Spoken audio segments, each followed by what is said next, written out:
Jason Verrett. Oh, okay. And it's make or break in terms of how well he played last year, what we expect from him. You know, it seems to be over the injury thing, but it's about proving what happened last year was the rule and not the exception to what he was doing.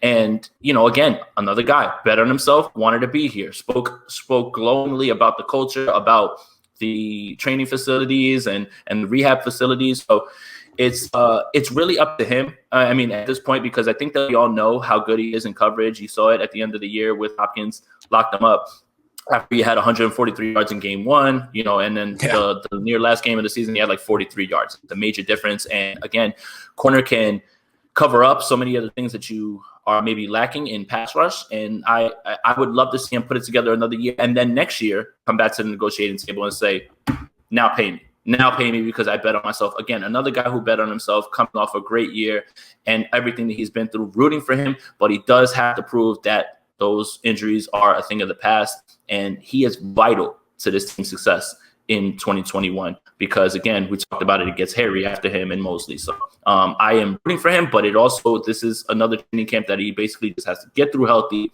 and just make sure that he stays healthy throughout the season.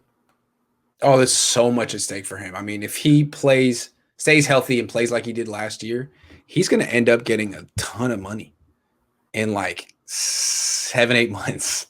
It's going to be way richer than he is right now. On the other hand, if he gets hurt this year and misses 7-8 games, then he's back in the Jaquiski Tartt boat. Which is that flyer that teams take a chance on, like a flyer, like hey, if we can get him going, this is what we can get, but you're not betting on it, right? Like when they brought Jason Verrett in, they brought him in trying to unlock what they saw when he was in San Diego, but he wasn't counted on. It was almost like an ace in the hole, like, you know, like, hey, if we get something out of this, cool, you know, but he would probably go back to something like that unless the team values him and says, hey, we can get him over all this injury stuff. But yeah, he has to stay healthy. That's it.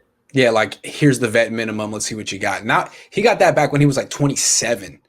Now, if he gets hurt this year, he'll be 30. I think he probably is 30 already. So even if he does stay healthy, teams will use that 30 against him because for DBs, 30 is like 80.